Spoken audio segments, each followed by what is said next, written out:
என்னுடைய எல்லா படங்களுக்குமே அப்படி ப்ரொடியூசர்கிட்ட காமிச்சதுக்கப்புறம் அவங்க பெரிய நம்பிக்கையோடு இருப்பாங்க. அதுக்கப்புறம் நான் பயப்படுறவங்க ஒருத்தவங்க ப்ரெஸ்ஸு. ஏன்னா ஒரு சமூகம் சார்ந்த படங்கள் எடுக்கும்போது பத்திரிக்கையோட சப்போர்ட் ரொம்ப முக்கியம். பத்திரிகையாளர்கள் திட்டி ஓடின படங்கள் இங்கே இருக்குது. பத்திரிகையாளர்கள் வந்து இதெல்லாம் படமானு கேட்டு மக்களுக்கு உண்டான படங்கள் இருக்குது. ஆனால் சமூகம் சார்ந்து சமூகம் ஒரு அந்த மாதிரி படங்கள் எடுக்கும்போது நமக்கு யோசிக்கிறது என்னென்னா, பத்திரிகையாளர்களும் அதை எடுத்துகிட்டு போகணும். ஏன்னா அவங்க அந்த நோக்கத்தை புரிஞ்சுக்கிட்டு அதை கொண்டு போனால் தான் அந்த படம் மக்கள்கிட்ட போய் முழுமையாக போய் சேரும் அப்படிங்கிற நம்பிக்கை எனக்கு எப்போவுமே உண்டு.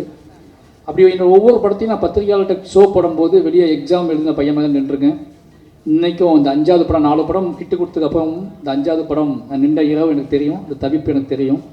ஏன்னா அந்த பத்திரிகையாளர்களுக்குள்ளே என்னென்ன யோசனைகள் ஓடிட்டுருக்குன்னு பயந்துகிட்டே இருந்தேன். ஆனால் இந்த ஷோ அந்த முடிஞ்சு வெளியே வரும்போது இங்கே கொடுத்த அதுதான் அந்த இரவு வந்து மறக்கவே முடியாது. அந்த வெற்றியே அந்த இரவு தான் நான் உங்களுக்கு தூங்கணும்னு நினைக்கிறேன், நல்லா தூங்கணும்னு நினைக்கிறேன். அந்த ஒரு நல்ல தூக்கத்தை கொடுத்தவங்க எல்லாத்துக்கும் ரொம்ப முதல்ல நன்றி சொல்லிக்கிறேன். நன்றியும் அன்பும். அப்புறம் எல்லா வெற்றிகளும் எல்லா ஃபங்க்ஷன்லையும் எல்லா ப்ரெஸ் மீட்லையும் சீரியஸாகவே நான் பேசிகிட்டு இருக்க மாதிரி எனக்கு தோணிகிட்டே இருக்குது. எப்படா தான் சந்தோஷத்தை கொண்டாடுறதுனே தெரியல எனக்கு. அந்த பாயிண்ட்டே மறந்து போச்சு, எப்படி ஜாலியாக பேசுறதுனே மறந்து போச்சு. ஏன்னா எல்லாமே கேள்வியும் அப்படி இருக்குது, சொல்கிற பதிலும் அப்படி இருக்குது, எடுக்கிற படமும் அப்படி இருக்குது அப்படின்னு சொல்லி என்னோட இன்டர்வியூவில் ஏதாவது வந்தால் எங்கள் வீட்டில் பார்க்குறதே கிடையாது. அப்படி ஆயிடுச்சு. நானே அது வந்து இன்டர்வியூ போடுமா அப்படின்னா என் பொண்ணு திட்டி விட்டுருதா, நீ ஏதாவது திட்டி வச்சுருப்பேன், சண்டை போட்டு வச்சுருப்பேன், அது எதுக்கு பார்க்கணுன்னு சொல்லி ரொம்ப சந்தோஷமாக இருக்குது. என் டீம் இந்த படம் மற்ற படத்தோட இந்த படம் என்ன ஸ்பெஷல் அப்படின்னா எனக்கு ரொம்ப சந்தோஷமான விஷயம். இந்த படத்தில் இருக்கவங்க எல்லாருமே என்னை ரொம்ப நம்பினாங்க. அவங்க வாழ்க்கையை என்கிட்ட கொடுத்தாங்க. அது துருவாக இருக்கட்டும், நிவாஸாக இருக்கட்டும், எழிலாக இருக்கட்டும், சக்தியாக இருக்கட்டும், என்னோடய ஆர்ட் டைரக்டராக இருக்கட்டும், என்னோட நடிகர்கள் ரஜிஷாவாக இருக்கட்டும், எல்லாருமே பொதுவாக என்ன அப்படின்னா எனக்கு ஒரு பெரிய ப்ரெஷரே இந்த படத்தை எப்படி எடுக்க போகிறோம், ஸ்கிரிப்ட் எப்படி அப்படிலாம் பயமே எனக்கு இல்லை. ஒருத்தர் பிளாங்காக நம்பி ஒரு டேரக்டரை நம்பி நம்ம ஒப்படைக்கணும் வராங்கல்ல, இது வந்து ஸ்பாட்டில் இருந்துக்கிட்டே இருக்கும். நம்ம ஏதோ முக்கியமான வெற்றி படத்தை நடிச்சிட்டு இருக்கோம்னா டெய்லி ஸ்பாட்டில் எல்லா ஃபேஸ்லையும் அது இருக்கும். அதை பார்க்கும்போது நமக்கே பயமாக இருக்கும். இந்த ப்ரொடியூசரை பார்க்கும்போது கூட பயம் வராது, என்னோட நடிகர்களை பார்க்கும்போது பயமாக இருக்கும். அவங்க உறுதியாக நம்புவாங்க இந்த படம் நல்ல படம், அந்த படம் ஹிட்டு அப்படின்னு நினச்சிட்டு ஃபஸ்ட் நாள் ஷூட்லேருந்து நம்பிக்கிட்டு நம்ம கூடவே சுற்றிட்டு இருப்பாங்க. நமக்கு தான் தெரியும் இது எவ்வளோ கஷ்டம், இதுதான் நல்லா வந்தால் தாண்டா அந்த படம் நல்லா வரும், நீ நம்ம சண்டை போட்டு தான் வேலையெல்லாம் வாங்கியிருக்கோம். அதில் முக்கியமாக சொல்லலாம் துருவோட முதல்லேருந்து அங்கேருந்து ஆரம்பிக்கலாம்னு நினைக்கிறேன். ஏன்னா துரு வந்து ஒன்று தான் சொன்ன துருவிட்ட, நான் இந்த படத்தை பண்ணக்கூடாது, அப்படி இந்த படம் வந்து இந்த கதையை பண்ணக்கூடாதுன்னு நான் முடிவாக இருந்தேன். மோஸ்ட்டு ரஞ்சித் நாடு கூட சொன்னேன், நான் இந்த படம் பண்ண வேண்டாம்னா ரொம்ப கஷ்டமாக இருக்கும் அப்படின்னு சொல்லி. நிறைய உழைப்பை கேட்கும் போல இருக்குது. கூட இருக்கவங்க வீட்டில் நம்ம எப்படி வேலை வாங்க போகணும்னு தெரில. சாதாரணமாக ஒரு சினிமா எடுக்கும்போது நம்மளோட பெர்ஃபார்மன்ஸுக்காகவும் நம்மகிட்ட அரசியலுக்காகவும் அவங்கள்ட்ட புரிய வச்சு அவங்கள்ட்ட வேலை வாங்குறதும் சிக்கலாக தான் இருக்குது. பட் இது உடல் உழைப்பு கேட்குற படமாக இருக்குது. இந்த உடல் உழைப்பு கேட்குற படத்தில் நான் வந்து என்னோடய எமோஷ்னல், என்னோடய பொலிட்டிக்கல், இதுக்குள்ளே என்னோட விஷுவல்ஸ் இதை தாண்டி ஒரு கொடூரமான உழைப்பு தேவைப்படுது. இது எப்படி நான் ஆர்டிஸ்ட்டை கன்வே பண்ணி வாங்குறது, இதுக்கான கால அளவுலாம் செட் ஆகுமா, இடையில ஏதாவது கான்ஃப்ளிக்ட் வந்துட்டால் ஒருத்தரோட வாழ்க்கைக்கு எடுத்த மாதிரி ஆகிடுமே அப்படிங்கிற பயம்லாம் இருந்துச்சு எனக்கு. அப்போ ரஞ்சித் நான் சொன்னார், இதை பண்ணுறா அப்படின்னா முடியும் பண்ணுன்னு சொன்னார். அப்போ திருக்கூட்டை நான் சந்தித்து சொன்னேன், இந்த மாதிரி நம்ம பண்ணலாம், பட் ஆனால் ஒரே விஷயந்தான், முழுசாக நீங்கள் நம்பணும். மாரி செல்வராஜ் அப்படிங்கிற ஒருத்தனை நீங்கள் நம்பணும். அவன் வந்து வாக்கை காப்பாற்றுவான். நம்ம என்ன நினச்சி போகிறோமோ அதை முழுசாக நமக்கு அதை கொடுப்பான்னு நீங்கள் நம்பணும். ஃபைனலி அந்த ரிசல்ட் நான் சொல்லவே மாட்டேன், அந்த ரிசல்ட் நான் சொல்லவே முடியாது, அது ஆடியன்ஸ் தான் சொல்லணும்னு சொல்லியிருந்தேன். அதை நம்பினா நீங்கள் வாங்கலாம், இல்லைனா இந்த படம் பண்ண வேண்டாம்னு சொல்லியிருந்தேன். 2 வருஷம் அதுக்காக நம்பி உட்காந்துருந்தாப்புல. அந்த நம்பிக்கை தான் இந்த படத்தோட ட்ராவல். அந்த நம்பிக்கை இல்லைனா அந்த படம் தொடங்கப்பட்டிருக்கவே இருக்காது. ஒரு ஆர்டிஸ்ட் வந்து ஒரு ஹீரோவை முழுசாக நம்பும்போது அது என்ன மேஜிக் நடக்கும் அப்படிங்கிறத நான் அந்த படத்தோட வெற்றி மூலமாக உணர்றேன். இந்த படம் முழுக்க என்னை எல்லோரும் நம்பினதுக்கப்புறம் இந்த படத்தோட அவுட்புட்டு, இந்த படத்தோட மாரி செல்வராஜோட சினிமாவில் இது கொஞ்சம் இது பெஸ்ட்டாக இருக்குது, அவரோட ஃபிலிம் லாங்குவேஜ் மாறி இருக்குது, அவரோட விஷுவல் சென்ஸு அப்படி இப்படின்னு ஒரே இது எல்லா பாராட்டுக்கும் ஒரு முக்கியமான காரணம் என்னென்னு நான் யோசித்தேன் அப்படின்னா, எனக்கே வந்து அப்படியா அப்படின்னு யோசிக்கும்போது ஒரே ஒரு காரணம், என்கிட்ட எல்லாரையும் நீ நம்பினாங்க. முழுக்க என்னோட வார்த்தையை மட்டுமே அவங்க கேட்டு ஏதோ ஜட்ஜ்மெண்ட், அதாவது முடிவெடுக்கிற இடம் எனக்கு கொடுத்தாங்க. அது என்ன அப்படின்னா, ஒருத்தவங்க முழுசாக நம்பும்போது நமக்கு வந்து அவங்கள இன்னும் திருப்திப்படுத்தணும், அவங்களுக்கு நம்ம கிஃப்ட் கொடுக்கணும், அவங்களுக்கு நம்ம நம்புகிறாங்க அப்படிங்கிறதுக்காக இறங்கி வேலை பார்த்தது அந்த படம். இந்த படம் அவ்வளோ பெரிய வெற்றி அடைஞ்சதுக்கு காரணம் அவங்களோட உழைப்பு தான். முக்கியமாக அது சொல்ல வேண்டியது வந்து துருவும் சொல்லிட்டேன் நான். அடுத்து பசுபதி சார் வந்து இந்த கேரக்டர் யார் பண்ணலான்னு முடிவு பண்ணும்போது நான் முடிவு பண்ண இந்த எனக்கு மண்டைக்குள்ள மட்டும் தான் இருந்துச்சு இந்த படத்தில் 2 ஹீரோ அப்படின்னு என் மண்டைக்குள்ள எப்போவுமே இருந்துச்சு. அது அப்படின்னு நினச்சிக்கிட்டு நான் என்ன பண்ணேன் அப்படின்னா இன்னொரு ஹீரோ தேடியே போயிட்டு இருந்தேன். எஸ்எஸ் சூர்யா சார்ட்ட கதை சொன்னேன், விஜய் சேதுபதி சார்ட்ட கதை சொன்னேன், அப்புறம் நைஸாக விக்ரம் சார்ட்டே துண்டை போட்டேன் இந்த ப்ராஜெக்டை பெருசாக்குன்னு சொல்லி. யாரெல்லாம் கண்ணுக்கு ஹீரோவாக பெரிய ஹீரோக்கள் இருப்பாங்களோ அவங்களாம் உள்ளே கொண்டு வர ட்ரை பண்ணிகிட்டே இருந்தேன். ஏன்னா அந்த அப்பா வந்து ஹீரோவாகவே எனக்கு தெரிஞ்சிகிட்டே இருந்தார். அதுக்கப்புறம் தான் யோசித்தேன், நான் வந்து நம்ம ஏன் வந்து ஒரு ஹீரோவை தேடிக்கிட்டே இருக்கோம், ஹீரோ உருவாக்குற வாழை தானே தேடணும் அப்படின்னு சொல்லி கன்ஃபியூஸ் ஆகிக்கிட்டே இருந்துச்சு எனக்கு. ஏன்னா எனக்கு சரியான ரெஸ்பான்ஸ் கிடைக்கல எனக்கு. அப்போ தான் நான் வந்து பசுபதி சார் முடிவு பண்ணேன். பசுபதி சார்கிட்ட போய் கதை சொல்ல ஆரம்பிச்சதுக்கப்புறம் பசுபதி சார் ஏன்னா இந்த கதையை சொல்லும் போதே இந்த கதையை முடித்த உடனே நான் பண்ணுற மாதிரின்னு சொல்கிறேன் இந்த பாயிண்டில் வந்து அதுக்கப்புறம் நீ நம்பினது, நீ ரெடி பண்ணது, என் ஸ்பாட்டுக்கு வந்தது. எனக்கு ஒரு பையன் வந்துகிட்டே இருந்துச்சுன்னா பசுபதி சார் அமீர் சார்லாம் நான் வந்து இப்போ தான் ஃபஸ்ட் டைமாக ஒர்க் பண்ணுறேன் அப்படின்னால இவங்களாம் சீனியர் ஆர்டிஸ்ட்டு. இந்த சீனியர் ஆர்டிஸ்ட்டை வேலை பார்க்கும்போது நான் வந்து என்னோடய ஸ்பாட்டில் வந்து எல்லாத்தையும் மறந்துடுவேன் மீன்ஸ் நான் என்ன வாக்குங்கிறதே மறந்துடுவேன். அப்போ அவங்க என்ன நினைப்பாங்க, நம்மளை தப்பாக நினைப்பாங்களா, என்ன இவன் ஓவராக பண்ணுறான், இவ்வளோ வேலை பார்க்குறான், இப்படி பண்ணுறான் அப்படி பண்ணுறான் யோசிச்சுப்பாங்கன்னு பயந்துக்கிட்டே இருந்தேன். ஆனால் ஒரு கட்டத்துக்காக தான் தெரிஞ்சு இவங்க எல்லாருமே என்னோடய உழைப்பை ரசிச்சிருக்காங்கன்னு சொல்லி, நான் உழைப்பை சைக்கோத்தனம்னு சொல்லி கிளம்பி போனவங்க நிறைய பேர் இருக்காங்க, என்னை விட்டுட்டு போனவங்க நிறைய பேர் இருக்காங்க. ஏன்னா உழைப்பு ஜெயிச்சாதான் அதுக்கு வேல்யூ, உழைப்பு தோத்திருச்சு அப்படின்னா அது சைக்கோன்றுவாங்க. என்னோடய ஃபஸ்ட்டு படத்துலேருந்து நடந்துகிட்டே இருக்கு எனக்கு. பட் என்னோடய உழைப்பை வந்து முதல்ல ரசித்தவங்க என்னோடய senior Ameer sir, Lal sir, Pasupathi sir, இவங்க 3 பேருமே அவ்வளோ சுதந்திரமாக என்னை பார்த்துக்கிட்டே இருந்தாங்க. நான் என்ன இழுத்தாலும் நான் என்ன சொன்னாலும் இந்த லாஸ்ட்டு சீன் எடுத்துகிட்டு இருக்கும்போதெல்லாம் பசுபதி சாருக்கு காய்ச்சல் நினைக்கிறேன். என்ன சார் அந்த வயக்காட்டில் இறங்கி அந்த நல்ல சென்னையில் மழைக்காலம், அது மழை பெஞ்சிக்கிட்டே இருக்குது, இடையில எடுக்கவும் நடுங்கிக்கிட்டே இருந்தார். நான் நிறைய டேக் போனேன், சார்ட்டை வந்து மாற்றி எடுத்தேன். அவர் அன்றைக்கி அது ஷூட் முடிச்சுட்டு நேராக ஹாஸ்பிட்டலில் தான் போய் அட்மிட் ஆனார். சாரி சார், அன்றைக்கி நான் உங்களோட சாரியும் கேட்கல, ஒன்றும் கேட்கல, அது எனக்கு தெரியல, நீங்கள் முடிச்சு ஆகணும்னு சொல்லி பண்ணேன். நீங்கள் என்னை பொறுத்துக்கிட்டு அந்த ஃபுல்லாக பண்ணி கொடுத்தீங்க, ரொம்ப நன்றி. அமீர் சார் ராட்சசன் நினைப்பேன் நான் எப்போவுமே. வர நம்ம உழைப்போம், நடக்கட்டும்னு வந்து அவர்கிட்ட எடுத்துக்கிட்டது தான். நிறைய விஷயங்கள் அவரோட மேக்கிங்லாம் பார்த்துட்டு நான் வந்து யோசிப்பேன். ஒரு சினிமாவை ஒருத்தர் வந்து நம்ம இன்னொரு பண்ண போது கிடையாது, அந்த கதைக்கு எவ்வளோ உழைக்கணுமோ அவ்வளோ உழைச்சி கொடுப்போம் அப்படின்னு பண்ணுறதுக்குள்ள அது அவர்கிட்ட எடுத்துக்கிட்டது. அந்த திமிர் எனக்கு ரொம்ப பிடிக்கும், அந்த திமிர்லேருந்து எடுத்துக்கிட்டது தான். அவர் தான் வேணும்னு நெட்டுக்கிட்டோம் இந்த ஸ்கிரிப்டுக்காக. தலைவர் வரலன்னா தலைவர் நாங்கள் கூப்பிடலை. அதித்தி சொல்லிச்சில்ல, அதித்தி நிறைய சிக்கல்கள் இருந்துச்சு. அப்போ என்ன சொல்கிறது, அமீர் சார் வேற உள்ள வரமாட்டாங்கன்னு பயமாக இருந்துச்சு எனக்கு. அது காரணம் அமீர் சார் சுற்றி நிறைய பிரச்சனைகள் நடந்துட்டு இருந்துச்சு. இந்த பிரச்சனைகளோடு அவர் எப்படி ஸ்பாட்டுக்கு வருவார், ஃபாலோ ஆவார்னு டவுட் இருந்துச்சு. நான் உறுதியாக நம்பினேன், நம்ம நம்புகிற அந்த சும்மா ஒரு கிரிஞ்சி டேலாக் தான், நம்ம நம்ப ஆர்ட் ஃபார்ம் ஒன் பண்ணா அந்த ஆர்ட் ஃபார்மே அவங்கள கூட்டிகிட்டு வரண்டா அப்படின்னு சொல்லி எல்லா இடத்துலையும் க்ரீன் மேட் வைங்கடா அப்படின்னு சொல்லி 60 நாளும் க்ரீன் மேட்லேயே ஷூட் பண்ணிகிட்டு இருக்கோம். அந்த க்ரீன் மேட்டில் யார் வரான்னு கேட்டுகிட்டே இருக்காங்க. அதை சொல்கிறதுக்கும் பயமாக இருக்குது, அமீர் சார் வரான்னு சொல்கிறதுக்கும். அதுக்கப்புறம் கடைசியாக தகவல் கிடச்சிச்சு, அமீர் சார் வரப்போறான்னு சொல்லி அப்ளாஸும் நீகம் ஸ்டுடியோஸும் முடிவு பண்ணி சரி கொடுக்குவோம் வாங்கிக்கோ அப்படின்னு சொல்லி கொடுத்தாங்க. அமீர் சார் வந்தார். அந்த படத்தோட ஆன்மா உள்ளே வந்த மாதிரி ஒரு ஃபீல் இருந்துச்சு. ஏன்னா எனக்கு தெரியும் இந்த அமீர் சார் ஏன் இவ்வளோ அமீர் சார் பற்றி நான் பேசணும் உங்களுக்கு தெரியும், அது ஒரு பர்சனல் கனெக்ட் இருக்குது. அந்த கேரக்டர் அமீர் சார் உள்ளே வந்ததுக்கப்புறம் தான் நான் இந்த படத்தோட வேகம், இந்த படத்தை எடுக்கிறதுக்கான நோக்கமும் எனக்கு முழுசாக நிறைவடைஞ்ச மாதிரி தோணுச்சு. ரொம்ப நன்றி சார். அதை புரிஞ்சுக்கிட்டு நீங்கள் என்னோட எமோஷனலை புரிஞ்சுக்கிட்டு நடிச்சிங்க. எமோஷனல்னால் ஒரு டயட்டோட எமோஷனல் மட்டும் இல்லை, பொதுவாகவே மாரி செல்வராஜுங்கிறவன் இந்த படம் ஏன் எடுக்கிறான் அப்படிங்கிறத தெரிஞ்சுக்கிட்டு, இந்த கேரக்டர் நம்மளை ஏன் சூஸ் பண்ணான், இந்த கேரக்டர் அவன் எவ்வளோ நேசிக்கிறான், இதெல்லாம் தெரிஞ்சுக்கிட்டு அதை பண்ணார். அதனால தான் அந்த அவுட்புட் கிடச்சி. அந்த பாம் ஷாட் கூட சொன்னாங்கல்ல, அது எல்லாம் என்கிட்ட கேட்டாங்க, அது என்ன எப்படி நடிச்சாருன்னு கேட்டாங்க. நான் சொன்னேன் அது அமீர் சார் தான் நடித்தார் அப்படி சொல்லி. அது அங்கே தான் அப்படியே தான் எடுத்தோம். எனக்கு பயமாக தான் இருந்துச்சு, ஓகேவா சார் நான் கேட்டேன். ஓகே நீங்கள் அப்படின்னு எடுத்தோம். இது வரைக்கும் எங்கிட்ட வந்து அன்கம்ஃபர்டபுளாக எனக்கு பேசவே இல்லை. இப்போ வரைக்கும் நீ ரசிக்கிறாரு, நீ கொண்டாடுறாரு, ரொம்ப நன்றி சார். அப்புறம் வந்து லால் சார், இந்த 3 பேர் முக்கியமானவங்க, Pasupathi sir, Lal sir, Aamir sir 3 பேர் முக்கியமானவங்க. லால் சார் வந்து இந்த கேரக்டர் லால் சார் எப்படி அமீர் சார் கேரக்டர் எனக்கு எவ்வளோ முக்கியமோ அதில் லால் சார் கேரக்டர் ரொம்ப ரொம்ப முக்கியம். அது காரணம் மனத்து கணேசன் தான். எனக்கு அமீர் சார் கேரக்டர் ரொம்ப முக்கியம், ரொம்ப சோல். நான் அதை பார்த்தே வளர்ந்த ஒருத்தன், அதை நம்பியே வளர்ந்த ஒருத்தன். மனத்து கணேசன் அப்படிங்கிறவங்க வந்து லால் சார் கந்தசாமி கேரக்டர், அந்த கேரக்டரோட பாயிண்ட் ஆஃப் வியூவில் அந்த கேரக்டரை நேசித்து அந்த கேரக்டரில் வளர்ந்த ஒருத்தர், அதை நம்பி வாழ்க்கையை ஒப்படைச்ச ஒருத்தர். இப்போ இவங்க 2 பேரும் நான் மிக்ஸ் பண்ணுறேன். அமீர் சார், மனத்தி கணேசனையும் மாரி செல்வராஜையும் மிக்ஸ் பண்ணி ஒரு கதை பண்ணுறேன்னு தான் பண்ணுறேன். அப்படிங்கும்போது இந்த 2 கேரக்டர் தான் எங்களோட எமோஷ்னல்.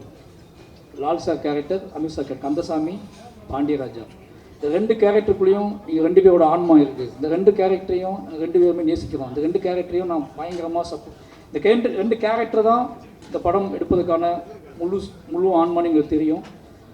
அதனால் அந்த கேரக்டர் டிசைன் பண்ணுறதுக்கு நான் யோசிச்சுக்கிட்டே இருந்தேன். அந்த கேரக்டர் லால் சார் பொருத்தமாக அமைஞ்சார். அவரும் இந்த கதையை புரிஞ்சுக்கிட்டு எனக்கு எல்லா வேலையும் செஞ்சு கொடுத்தாரு. ரொம்ப முக்கியமானது, அந்த டைலாக்ஸ் எடுக்கும்போது லால் சார்கிட்ட வந்து நம்ம என்ன டைலாக் வாங்கி இந்த படத்தை ஃபுல்ஃபில் பண்ணுவோம். ஏன்னா அந்த அமீர் சாரும் லால் சாரும் பேசக்கூடிய டைலாக் தான் அந்த படத்தோட மையம்னு எனக்கு நல்லாவே தெரியும். என்னதான் கிட்டானோட வாழ்க்கை இருந்தாலும் இவங்க 2 பேரும் பேசி என்னவா முடிவுக்கு வராங்க அப்படிங்கிறது முக்கியமான விஷயம் எனக்கு தெரியும். அந்த 2 விஷயங்கள் எழுதும்போது மட்டும்தான் நான் ரொம்ப இத்தனை நாள் கற்றுக்கிட்ட சினிமா, கிராஃப்ட்டு, என்னோடய வாசிப்பு, இது எல்லாத்தையும் மிக்ஸ் பண்ணி என்னோட அறிவு, என்னோடய ஒட்டுமொத்த என் ஊர் சார்ந்த பார்வை, இது எல்லாத்தையும் உள்ளே வச்சு அந்த கேரக்டர் டிசைன் பண்ணேன். அந்த கேரக்டர் 2மே மக்களால் ஏற்றுக்கொள்ளப்பட்டதும், அந்த 2 கேரக்டர் பக்கம் இருக்கக்கூடிய எமோஷ்னல், சண்டை, பகை, நியாயங்கள், தர்க்கங்கள், இது எல்லாமே ஒரு அளவுக்காவது புரிஞ்சு அது ஒரு சமநிலை நோக்கி நகர்ந்ததுக்கு அப்படிங்கிறதுக்கான வெற்றியாக தான் அந்த வெற்றியை நான் பார்க்குறேன். அதை நான் உணர்றேன். திருநெல்வேலி மண்ணிலிருந்து. திருநெல்வேலியில் சார் சொன்னார் நிறைய ரிப்போர்ட்டர் என்னை கேள்வி கேட்டாங்கன்னு. அவங்க கேள்வி கேட்கும்போது நான் தைரியமாக ஹேண்டில் பண்ணதுக்கான இதை கொடுத்தது அங்கே இருக்க மக்கள் தான். அந்த மக்கள் அந்த படத்தையும் ஒட்டுமொத்த தமிழ் மக்களும் அங்கே அந்த படத்தை கொண்டாடிக்கிற விதம் எனக்கு தெரியும். அதனால் லால் சாருக்கு அந்த கேரக்டரை வடிவமைச்சு கொடுத்த லால் சாருக்கு ரொம்ப நன்றி. அப்புறம் இவங்க 3 பேர் முடிஞ்சிட்டாங்க. அப்போ ரஜிஷா சொல்லணும். ரஜிஷா இந்த கேரக்டர் நிறைய பேர்ட்ட நான் சொன்னேன், தமிழ் நடிகர்கள்ட்ட நிறைய பேர்ட்ட சொன்னேன். அது அக்கா அப்படின்னால யாரும் பண்ணலன்ட்டாங்க. பண்ணுறேன்னு சொல்லிட்டுலாம் கடைசி நாளில் பண்ணலன்ட்டாங்க. எனக்கு ரொம்ப கஷ்டமாக இருந்துச்சு. என்னடா இதுதான் இந்த படத்தில் முக்கியமான விஷயமா இருக்குது, இவ்வளோ ஸ்பேஸ் இருக்குது இந்த படத்துக்கு அப்படின்லாம் சொல்கிறோம். எவ்வளவோ சொல்கிறேன், நான் புரிய வைக்க ட்ரை பண்ணுறேன் நிறைய ஆர்டிஸ்ட்டை. மாரி செல்வராஜ் படம் ஓகே, பட் ஆனால் அக்காலாம் நடிக்க முடியாதுன்னு சொல்லிட்டு நிறைய பேர் சொல்லிட்டாங்க. ரொம்ப எமோஷனலாக இருந்துச்சு. எனக்கு அது ரொம்ப கஷ்டமாக இருந்துச்சு. ஏன்னா ஒரு கேரக்டர் கதாநாயகன் கூட காதலிச்சா மட்டும்தான் அது கதைக்கு சம்மந்தப்பட்ட கேரக்டர் நம்பக்கூடிய சூழலும் இருக்குமே அப்படின்னு எப்படி புரியக்கே தெரியல. ஏன்னா வாழையில் அம்மா தான் கதாநாயகன் நான் நம்பிக்கிட்டு இருக்கேன். அதே மாதிரி என்னோடய ஒவ்வொரு படத்துலையும் ஒரு சினிமா நம்ம பார்க்குறோம். அந்த படம் பார்க்கும்போது முடிச்சுட்டு வெளியே போகும்போது ஒவ்வொரு பார்வையாளனுக்கும் எந்த கதாபாத்திரத்தை வீட்டுக்கு கூட்டிகிட்டு போகிறானோ அந்த கதாபாத்திரம் தான் அந்த பார்வையாளனுக்கு அந்த கதையின் நாயகனோ நாயகியோ அப்படி தான் நான் நம்பி படம் எடுப்பேன். பட் இந்த கேரக்டர் யாரும் பண்ண மாட்டேன்னு சொன்ன உடனே எனக்கு கொஞ்சம் கஷ்டமாக தான் இருந்துச்சு. அப்புறம் தான் ரிஷாவுக்கு ஃபோன் பண்ணேன். ரிஷா ஃபோன் அடிச்சுட்டு எனக்கு இந்த படம் பண்ணணும்னு சொன்னேன். அக்கான்னு சொன்ன உடனே அவங்க ஒன்றும் யோசிக்கலை, நான் பண்ணுறேன்னு பண்ணாங்க. நிறைய உழைப்பு போட்டிருக்காங்க இந்த படத்தில், எனக்கு நல்லா தெரியும். ஏன்னா ஒரு கேரக்டர் ரோல் பண்ணும்போது பெரிய உழைப்பு போடுறது இருக்குல்ல, அது ரொம்ப முக்கியமான விஷயம். எனக்கு நல்லா தெரியும். மென்டலாகவும் நிறைய உழைப்பு போட்டிருக்காங்க, அவங்களுக்கு ரொம்ப நன்றி. அப்புறம் அனுபமா பற்றி சொல்லணும். அனுபமா நான் ஏன் சூஸ் பண்ணுங்க எல்லாரும் கேட்டுகிட்டே இருந்தாங்க ரொம்ப நாள். ஏன்னா உங்களோட இது அனுபமா எப்படி இந்த படத்தில் வந்தாங்கன்னு சொல்லி. இந்த படம் ஃபஸ்ட்டு பவுண்டட் ஸ்கிரிப்ட் வேற ஒரு பாயிண்ட் ஆஃப் வியூவான கதை. ரஞ்சித் அண்ணாவுக்கும் எனக்கு மட்டுமே தெரிஞ்ச கதை. இந்த கதை ஒரு 50 வயசு ஒரு கணவன் மனைவிக்குள்ளே தான் தொடங்கும். இந்த 2 பவுண்டட் முதல் ஸ்கிரிப்ட். அப்போ அந்த கணவன் மனைவி காதல் அந்த கதைகளுக்குள்ள தான் அதுலேருந்து மீட்டெடுக்கப்பட்ட ஒருத்தரோட கதையாக தான் முதல்ல நான் எழுதியிருந்தேன் முதல்ல. அப்போ எனக்கு ரொம்பவே ஒரு கணவனை தூக்கி பிடிக்கக்கூடிய உடலாலும் உள்ளத்தாலும் அவனை என்ன சொல்கிறது மீட்டெடுக்கக்கூடிய ஒரு கதாபாத்திரம் வேணும். அதில் நிறைய என்ன சொல்கிறது ரொம்ப ராவான சீன்ஸ்லாம் எழுதியிருந்தேன். நான் ரொம்பவே நிஜமான சீன்ஸ்லாம் எழுதியிருந்தேன். அதை தைரியமாக பண்ணுறதுக்கு நிறைய ஆர்டிஸ்ட்டை போனேன். நான் அந்த சீன்ஸ்லாம் சொல்லிவிட்டு அந்த சீன்ஸ் சொல்லும் போது நிறைய ஆர்டிஸ்ட் அவாய்ட் இல்லை இது பண்ண முடியாது சார்னு சொல்லிட்டாங்க. ஏன்னா அந்த பவுண்டட் ஸ்கிரிப்ட் அப்படி இருந்துச்சு. அப்போ ஃபஸ்ட்டு ரஞ்சித் எனக்கு பிடிச்ச ஸ்கிரிப்ட் இப்போ வரைக்கும் அதை நான் பண்ண ஒரு அர்த்தம். ஏன்னா அது முழுக்க காதலால் நிரம்பி இருக்கும். அந்த கிட்டானோட காதலால் நிரம்பி இருக்கும். அதுக்கு தான் நான் அனுபவம் சூஸ் பண்ணது. அனுபவம் அந்த கதையை நான் சொல்லும் போது அவங்க சூப்பராக இருக்கு சார் நான் பண்ணுறேன் சார்னு சொல்லிட்டாங்க. பட் அதுக்கப்புறம் நான் பேசி அது வேறு இடத்துக்கு போய் அது பொலிட்டிக்கலாக வேறு ஸ்டைலுக்கு போயிடுச்சு. அப்பவும் அந்த கதை அந்த ராணியோட கதாபாத்திரம் ரொம்ப சின்னதாகிடுச்சு. ஆனாலும் நான் மறுபடியும் அனுபவமாட்ட சொன்னேன், இது பழைய மாதிரி இல்லை, ஆனால் இப்போ வேறு மாதிரி ஆயிடுச்சு, ஆனால் நீங்கள் பண்ண பெட்டராகுன்னு தோணுது அப்படின்னு. அதுவும் நம்பி எனக்கு பண்ணி கொடுத்தாங்க. அனுபவமா உங்களோட உழைப்புக்கும் அந்த நம்பிக்கைக்கும் ரொம்ப நன்றி. அடுத்து மதன் கிட்டத்தட்ட என்ன சொல்கிறது, மதன் எப்போ வேணாலும் கூப்பிட்டு எந்த கேரக்டர் வேணாலும் கூப்பிட்டு நடிக்க வைக்கலாம். அது எனக்கு நல்லா தெரியும். நான் வந்து யோசிக்கவே மாட்டேன். மதனை கூப்பிடுங்கடான்னு சொல்லுவேன். மதன் வருவார், நடிப்பார், போயிடுவார். சின்ன சின்ன கேரக்டரும் பண்ணியிருக்காரு, பெரிய கேரக்டரும் பண்ணியிருக்காரு. இதில் ஒரு முக்கியமான கேரக்டர் பண்ணார். சந்தோஷம். அவருக்கு இவ்வளோ விஷயம் நடத்தினா மதனுக்கு நான் கேரக்டர் கொடுத்ததுக்காக மதன் ஃபோன் பண்ணாரா இல்லையோ, சினிமாவிலேருந்து நிறைய பேர் ஃபோன் பண்ணி மதனுக்கு இந்த கேரக்டர் கொடுத்ததுக்காக ரொம்ப நன்றி சொல்லிக்கிறேன்னு சொல்லிட்டே இருந்தாங்க. எனக்கு அதான் அப்போ தான் ஆச்சரியமாக இருந்துச்சு. மதன் சினிமாவுக்குள்ளே எவ்வளோ பேர் சம்பாதிச்சிருக்காரு, எவ்வளோ நட்புகள் வச்சுருக்காரு அப்படின்னு சொல்லி நிறைய பேர் ஃபோன் பண்ணி, தலைவா சூப்பர் தலைவா, மதனுக்கு இந்த கேரக்டர் கொடுத்துருக்கீங்க அப்படின்னு சொல்லி ரொம்ப நன்றி மதன். அப்புறம் பிரபஞ்சன் அப்படி சொல்லணும். முதல்ல இந்த இடத்துல முக்கியமான விஷயம் சொல்லணும்னு நினச்சிருக்கேன். இதில் வந்து இந்த படத்தில் முக்கியமாக நன்றி சொல்ல வேண்டியது கலையரசனுக்கும் ஹரிக்கும் சொல்லணும்னு நினைக்கிறேன். ஏன்னா அந்த படத்தில் கலையரசன் வந்து துரு கூட ஒரு 20 நாள் ட்ரைனிங் வந்தார். ஹரியும் இந்த மாதிரி 20 நாள் ட்ரைனிங் வந்தார். 2 கேரக்டரு. நான் எப்படி துருவை கஷ்டப்படுத்தினோ அதே மாதிரி அவங்க 2 பேர்த்தையும் கஷ்டப்படுத்தினேன். ஆனால் எதிர்பார்த்த விதமாக ஹரிக்கு வந்து காலில் அடிபட்டுடுச்சு, திருப்பி ரன் பண்ண முடியல. அந்த ஹரி பண்ண வேண்டிய கேரக்டர் தான் என்னோட அண்ணன் கண்ணன் பண்ணார். அந்த அனுபமாவோட அண்ணன் பண்ண கேரக்டர் ஹரி பண்ணிக்கிட்டு இந்த 4 நாள் ஷூட் பண்ணேன். இந்த 4 நாள் ஷூட்டிங்கில் அவருக்கு அடிபட்டுடுச்சு. திருப்பி அவருக்காக தான் வெயிட் பண்ணோம், ஆனால் அது சரி பண்ண முடியல. ஹரிக்கு ரொம்ப நன்றி. ஏன்னா எனக்கு தெரியும் அது இப்போ உங்களுக்கு இந்த கேரக்டர் மிஸ் ஆனதில் ஒரு ஃபீல் இருக்கலாம், அதுக்காக மன்னிப்பு கேட்டுக்கிறேன். பட் ஹரிக்கு ரொம்ப நன்றி. அதே மாதிரி கலையரசன் தான் பிரபஞ்சன் கேரக்டருக்காக சூஸ் பண்ண ஒரு கிட்டத்தட்ட 20 நாள் ட்ரைனிங் கொடுத்துட்டு இருந்தேன். அவருக்கும் இதே மாதிரி தான் அடிபட்டுடுச்சு. அப்போ இவங்க எல்லாரும் கேரியரும் நம்ம காலி பண்ணுறோமோன்னு தோண ஆரம்பிச்சிச்சு எனக்கு. ஏன்னா எல்லாத்துக்கும் அடிபடுது, அடுத்து மூவ் ஆக மாட்டேங்குதுன்னு சொல்லிட்டு பயத்தில் தான் நான் வந்து யாருக்கெல்லாம் அடிபட்டால் ஒன்றும் செய்யாதோ அந்த மாதிரி ஆளெல்லாம் கூப்பிடலான்னு முடிவு பண்ணி பிரபஞ்சன் கபடி பிளேயர்லாம் கூப்பிடலான்னு சொல்லி எல்லா கபடி பிளேயரையும் கூப்பிட ஆரம்பித்தோம். கலையரசனுக்கு ரொம்ப நன்றி. ஏன்னா இந்த வெற்றியில் உனக்கும் பங்கு இருக்குது. ரொம்ப ரொம்ப நன்றி. பிரபஞ்சன் கலைக்கு பதிலாக வந்தவர் தான் பிரபஞ்சன் நான் வந்து முதல்ல சொன்னது, கலை போயிட்டான், அப்போ நம்ம என்ன பண்ணோம் அப்படின்னா இதுக்கப்புறம் எவ்வளோ அடி விழுந்தாலும் தாங்கக்கூடிய உடம்போட அது புரிஞ்சுக்கிட்டு வாழ் வேணும். அதனால் கபடி விளையாட ஒருத்தர் கூப்பிட்டு வாங்கன்னு சொல்லி பிரபஞ்சனை கூப்பிட்டோம். பிரபஞ்சன் நடிப்பு சொல்லிக் கொடுத்தோம். நடிப்பு சொல்லிக் கொடுக்க அவசியமே இல்லை. ஏன்னா பிரபஞ்சன்கிட்ட ஒரு இயல்பு இருந்துச்சு. அந்த இயல்புக்குள்ளே ஒரு புரிதல் இருந்துச்சு. அந்த புரிதலுக்குள்ளே ஒரு நம்பிக்கை இருந்துச்சு. அந்த நம்பிக்கையின் அடிப்படையில் கூட ட்ராவல் பண்ணார். ஒரு 3-4 நாள் தான் ஒரு ட்ரைனிங் கிளாஸ் போயிருப்பார். ரொம்ப ஈஸியாக பண்ணி கொடுத்தாரு அந்த பிரபஞ்சன் வந்ததுக்கப்புறம் துகுக்கு அது பயங்கர சப்போர்ட் ஆகிடுச்சு. பிரபஞ்சன் எனக்கு தெரில என்னோடய ஆர்டிஸ்ட்டாக தொடங்குவாங்கன்னு நினைக்கிறேன். நன்றி, வாழ்த்துக்கள் பிரபஞ்சன். அப்போது எல்லா நிறைய நடிகர்கள் எங்கள் ஊருக்காரர்கள், அப்போ வள்ளிநாயகம் சொல்லலாம் கோச்சுக்குவாங்க தலைவர், ஓகேங்களா. அவன் வேறு ஒரு படையை வச்சுருக்கான். அந்த படையை வந்து கமெண்ட்டில் நம்மளை வந்து சாவடிக்குது. நீங்கள் எங்கள் அண்ணனுக்கு அது கொடுக்கல, எங்கள் அண்ணனுக்கு இது கொடுக்கல. எல்லா நாளும் எங்கே போனாலும் இது அவன் தான் சொல்லி அனுப்புகிறானா இல்லை இது எங்கே நடக்குன்னே தெரியல. ஆனால் ரொம்ப என்ன சொல்கிறது, ரொம்ப மரியாதையான பையன் நின்றுக்குவான். அப்படி பாவமாக நின்றுக்குவான். எனக்கு என்னோட பலம் சொல்லலாம். வள்ளி நாயகத்தை, கண்ணன் அண்ணனை, என் ஊர் மக்களை. ஏன் அப்படின்னா நான் படத்துக்கு போகும்போதே ஒருவேளை என் ஆர்டிஸ்ட்டுக்கு என்னோடய டீமுக்கு ஏதாவது பிரச்சனை ஆயிடுச்சுன்னா அவங்க டக்குன்னு உள்ளே கொண்டு வந்துடலான்னு சொல்லி எல்லாம் என்கிட்ட கேட்டாங்க. பழைய ஆர்டிஸ்ட்டே உங்களுக்கு இருக்காங்களே, உங்களுக்கு நிறைய பேர் உங்கள் ஊருக்காங்களே இருக்காங்கன்னு கேட்டாங்க. நான் பிளான் பண்ணிலாம் போக மாட்டேன். அவங்களாம் இருக்கவே கூடாதுன்னு தான் போவேன். ஏதாவது சிக்கலாகிடும், அப்போ அவங்களே உள்ளே வந்துடுவாங்க. அப்படி தான் வள்ளிநாயகம் உள்ளே வந்தாப்புல. வள்ளிநாயகம் எப்படி அமித்ஷாக்கிட்ட வந்து மாஸ்டர் நிறைய அவார்டுகள் வாங்கினாரோ அது மாதிரி வள்ளிநாயகம் என்கிட்ட வந்து அதை பஸ்ஸின் எடுக்கும்போது நிறைய அவார்டுகள் வாங்கினார். அந்த விருதுகள் தான் அவங்க கொண்டு வந்துருக்குன்னு நினைக்கிறேன். அதாவது அவனுக்கு தெரியும் இந்த அப்போ அவனுக்கு புரிஞ்சுக்கிட்டான் அந்த கேரக்டர் வந்து ரொம்ப ஸ்ட்ராங்கான கேரக்டர் அப்படின்னு தெரிஞ்சிருச்சு. அப்போ நான் அவனோட உழைப்புக்காக தான் நிறைய ஷார்ட் எடுக்க ஆரம்பித்தேன். அவனை ஃபஸ்ட்டு அந்த கேரக்டர் அப்படியே போயிடும். அப்புறம் தான் படம் எடிட் பண்ணி பார்க்கும்போது தான் இவனோட முகம் தேவைப்பட்டுகிட்டே இருந்துச்சு. எல்லா நாளும் ஷூட்லேயும் அவனுக்கு க்ளோஸ்அப் எடுத்துக்கிட்டே இருப்பேன், சும்மா கூப்பிட்டு அது மாதிரி அவனோட உழைப்பு பாராட்டப்படுறதில்ல, கொண்டாடப்படுறதில்ல. ரொம்ப சந்தோஷம் எனக்கு. என்னமோ நடிகனாக தான் தொடர்வான்னு தோணுது. ஏன்னு கேட்டிங்கன்னா அவன் எங்கள் பக்கமே வரமாட்டேன்றான். டைரக்ஷன் டிபார்ட்மெண்ட்டு டிஸ்கஸ் பண்ணிகிட்டு இருப்போம், எங்கள் பக்கமே வரமாட்டான். அதாவது என் கூடவே இருக்கணும், அஸ்னேட் வேலை பார்ப்பாரு, ஆனால் நடிகனாக தொடங்குவார். இப்படி இதுதான் இப்போ அவனோட பிளானாக இருக்குது. வாழ்த்துக்கள். யாரும் சொன்னாங்க என்கிட்ட, அதாவது தமிழ் டைரக்டர் தமிழ் இருக்கார்ல, அவர் மிஸ் பண்ணுற படங்கள்லாம் இவருக்கு போகும். இல்லது அவர் என்ன சொல்கிறது, அவர் சினிமா விட்டார்னா இவர் ஜெயிப்பார், இல்லை இவர் சினிமாவுக்கு போயிட்டார்னா அவர் ஜெயிப்பார், ஏதோ பேசிகிட்டு இருந்தாங்க என்கிட்ட. அப்படி ஒரு முகமாக அவன் கிடச்சிருக்கான் அப்படிங்கிற ரொம்ப சந்தோஷம். அப்போ கண்ணன் எங்கள் அண்ணன் அவனும் ஒரு பெரிய உழைப்பை போட்டிருக்கான். அவனும் இந்த படத்தில் என்கிட்ட நிறைய அவார்டுகள் வாங்கியிருக்கான். ஏன்னா நான் அவார்டு கொடுக்க முடிஞ்ச உடனே அவார்டு கொடுக்க முடிஞ்ச ஆட்கள் இவங்க தான். அது மட்டும் இல்லாமல் என்னோடய கபடி பிளேயர்ஸ் எங்கள் ஊருக்காரங்க எல்லாருமே இந்த அவங்க என்ன அது கபடி படமாக இருந்தாலும் சரி, அது என்ன சொல்கிறது காதல் படமாக இருந்தாலும் சரி, நம்மளை கூப்பிட்டா இப்படி தான் வேலை வாங்குவோன்னு அவங்களுக்கு தெரியும். அதே மாதிரி வேலை வாங்கினேன் அவங்க எல்லாம் பண்ணி கொடுத்தாங்க. ஊர் மக்கள் அத்தனை பேருக்கும் இந்த லிஸ்ட்டு நிறைய இருக்குது, அது வேண்டாம்னு நினைக்கிறேன்.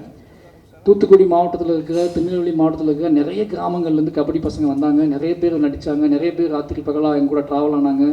அத்தனை பேர்த்துக்குமே நன்றி. ஏன்னா இது அத்தனையும் செட் பண்ணது கணேசனம் தான். இந்த படம் நடக்கிறதுக்கான காரணத்தில் நான் வந்து முழுசாக நம்பினது கணேசன் இருக்காருன்னு சொல்லிட்டு தான். கணேசனை வந்து முழுசாக இந்த பசங்களுக்கெல்லாம் செட் பண்ணி, அவங்கள நம்பி, அவங்களுக்கு கிரவுண்ட் செட் பண்ணி எல்லா வேலையும் பார்த்து கொடுத்து, துரு வந்து அவங்களோட உழைப்பையும் அவங்களோட முழிப்பையும் பார்த்து தான் துருவுக்கு ஒரு நம்பிக்கையே வந்துச்சு. இவ்வளோ சின்ன வயசில் இவ்வளோ பசங்க இவ்வளோ வேகமாக வேலை செய்கிறானுங்க, விடிய முழிக்கிறானுங்க, கபடி விளையாடுறாங்க, காலையில் சாதாரணமாக டயட்டுக்குள்ளே சுற்றிட்டு இருக்கானுங்க, மறுபடியும் எடுப்படி வேலையெல்லாம் பார்க்குறானுங்க, திருப்பி இப்போ கூப்பிட்டா ஸ்பாட்டில் போய் கபடி விளையாடுறானுங்க. இது எல்லாத்தையும் பார்த்து தான் துருவுக்கு உழைப்பினோட ருசி தட்டி இவ்வளோ உழைப்பில் இவ்வளோ ருசி இருக்கான்னு கண்டுபிடிச்சி அவன் பயங்கரமாக உழைக்க ஆரம்பித்தான். அந்த உழைப்போட வெற்றி தான் இந்த படத்துக்கோட மிகப்பெரிய பலமாக இருந்துச்சு. அவன் துருவுக்கு உழைப்போட ருசியை சொல்லிக் கொடுத்த எங்கள் ஊர் மக்களுக்கு எவ்வளோ நன்றி சொன்னாலும் பத்தாது. ஏன்னா நான் சொல்லிக் கொடுத்தது அவனுக்கு ஆக்டிங்கு, நான் சொல்லிக் கொடுத்தது அவனுக்கு வந்து என்ன சொல்கிறது, நான் சொல்லிக் கொடுத்த எல்லாமே சினிமாவை ஒரு சினிமாவுக்கு நீ தயாராகணும்னா உன்னோட மனசை எப்படி அவனோட மனசை பக்குவப்படுத்தினேன்.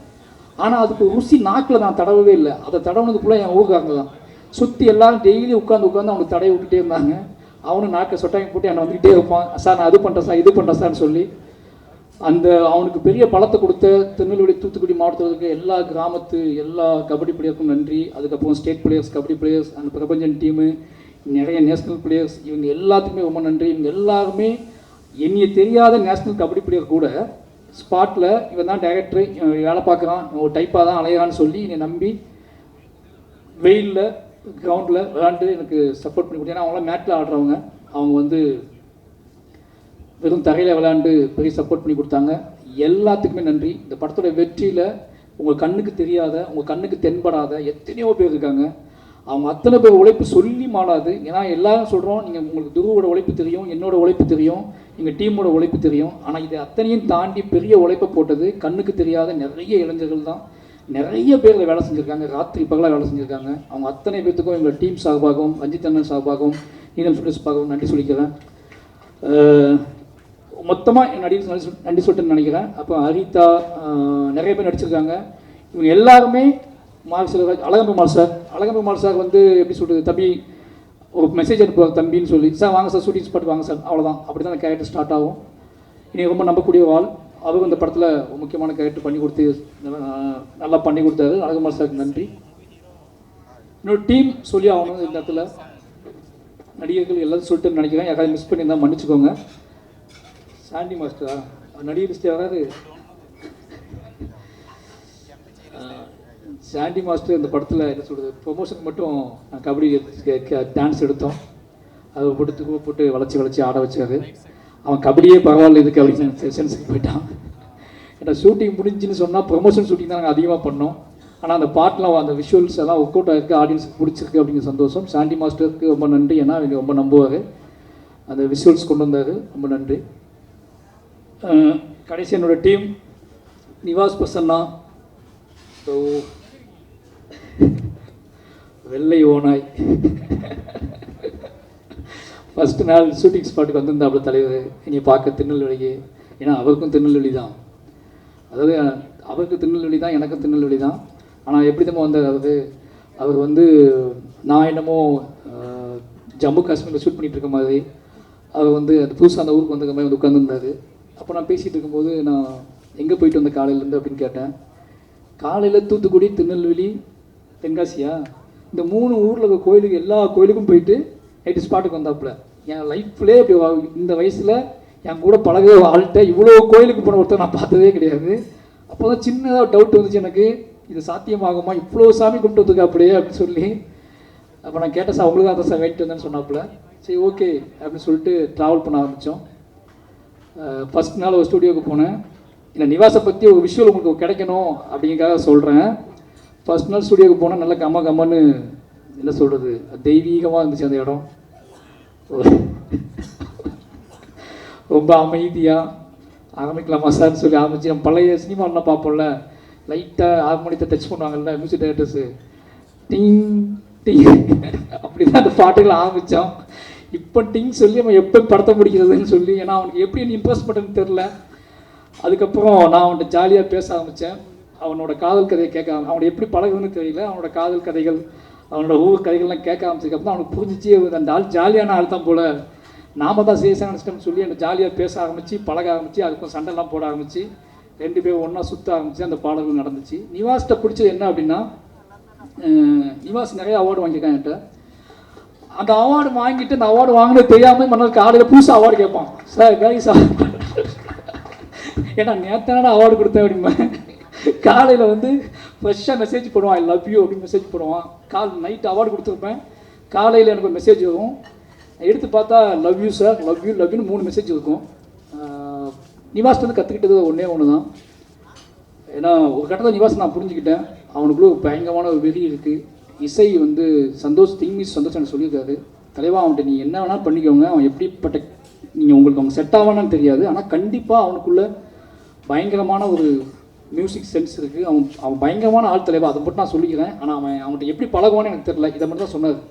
அப்படி பயங்கரமான மியூசிக் சென்ஸில் ஒருத்தன் எப்படி மிஸ் பண்ண முடியும்னு சொல்லிட்டு 2 பேரும் அவங்கள ட்ராவல் பண்ண ஆரம்பித்தேன். இந்த படத்தை இவ்வளோ குவாலிட்டியாக இவ்வளோ பெருசாக அவன் மாற்றுவான்னு நான் எதிர்பார்க்கவே இல்லை. ஆனால் முழுசாக என்னைய லவ் பண்ண ஆரம்பித்து என்னோட ஆர்ட் ஃபார்முக்கு மரியாதை கொடுத்து ராத்திரி பகலாக வேலை செஞ்சு என்ன சொல்கிறது, எப்படியாவது என்னை கன்வின்ஸ் பண்ணி என்னைய வந்து அந்த ஐ லவ் யூ நான் திருப்பி அனுப்பணும் அப்படிங்கிறத அவன் 50 ஐ லவ் யூ அனுப்பியிருப்பா. நான் ஐ லவ் யூ இப்போ வரைக்கும் அனுப்பவே இல்லை. இப்போ சொல்கிறேன் நிவாஸ், ஐ லவ் யூ, ஓகேங்களா?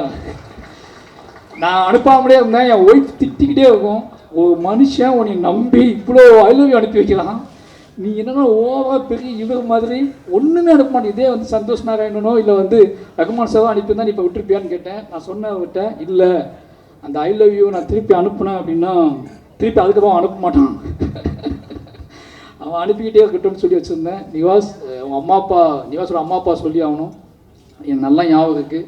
இந்த ஃபஸ்ட் நாள் நிவாஸ் வீட்டுக்கு போயிருக்கும்போது நிவாஸோட அம்மா அப்பா என் கையில் பிடிச்சிட்டு சொன்ன முதல் வார்த்தையை மறக்கவே முடியாது, ஏன்பா இங்கே வந்த, சந்தோஷம்னா என்ன வாழைப்படத்தில் அவ்வளோ அழகாக மியூசிக் பண்ணியிருக்காப்பா, எதுக்குப்பா இங்கே வந்த நீங்கள் அப்படின்னு. ஏம்மா தோசை சாப்பிட்டு போயாப்பா அப்படின்னா அது சொன்னேன். அம்மா இல்லைம்மா நிவாஸ் தாம்மா. இல்லைப்பா. அப்போ கடைசி நாள் ஆடியோ லான்ச்லாம் முடிச்சுட்டு ஈவெண்ட்லாம் முடிச்சுட்டு அதே மாதிரி கையை பிடிச்சி சொன்னார், எப்பா இன்னொரு பக்கம் நீ என் வீட்டுக்கு வரணும்பா, நிவாஸ் கூட இன்னொரு படம் பண்ணும்பான்னு சொன்னார். நிச்சயமாக நிவாஸ் கூட நான் இன்னொரு படம் பண்ணுவேன். இன்னொரு படம் இல்லை, எனக்கு வாய்ப்பு கிடைக்கும் போது நிவாஸ் கூட படம் பண்ணுவேன். ஏன்னா நிவாஸ் என் சோல், என்னோட ஏதோ வகையில் நிவாஸை நான் பயங்கரமாக நேசிக்கிறேன்.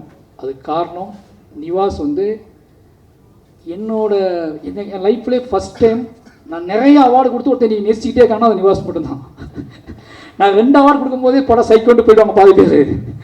நான் என்கிட்ட வந்து நிறைய விஷயங்கள் வாங்கி இனி இப்போவும் நேசிக்கிட்டு இருக்க ஆன்மான்னா அது நிவாஸ் பர்சன் தான்.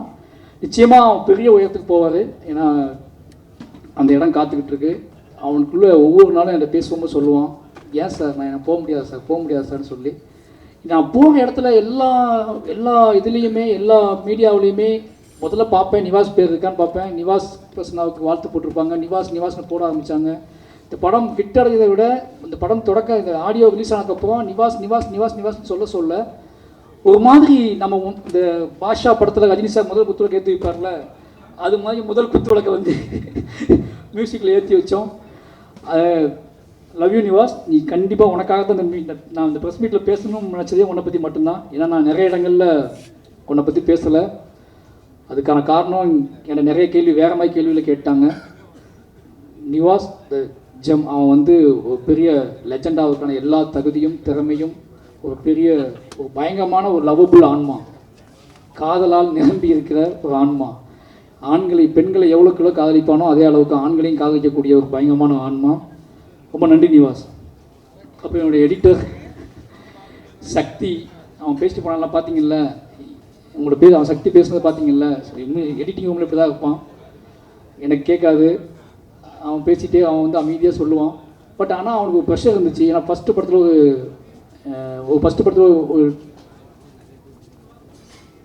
படத்துலேயே வந்து ஒரு ஸ்போர்ட்ஸ் ட்ராமாவை ஹேண்டில் பண்ணுறது எடிட்டருக்கு ரொம்ப கஷ்டம், எனக்கு நல்லா தெரியும். நான் எந்த நம்பிக்கையில் அவன்கிட்ட போனேன்னு எனக்கு இப்போ வரைக்கும் தெரில.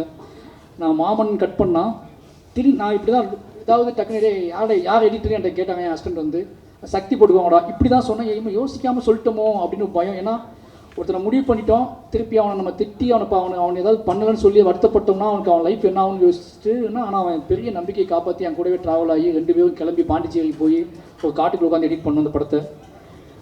அந்த எனக்கு அவன் எதுவும் ஆகிடக்கூடாது அப்படிங்கிறதுக்காக அந்த படத்தை நிறைய எடிட் பண்ணி இருந்துச்சு. அவன் ஃபஸ்ட்டு படம் வேறு, அவனுக்கு எதுவும் ஆகிடக்கூடாது அப்படிங்கிறதுக்காகவே நான் அவனை கூட்டிக்கிட்டு அவனும் மட்டுமே கிளம்பி பாண்டிச்சேரியில் போய் ஒரு ரெசார்ட்டில் உட்காந்து அந்த படத்தை எடிட் பண்ணோம்.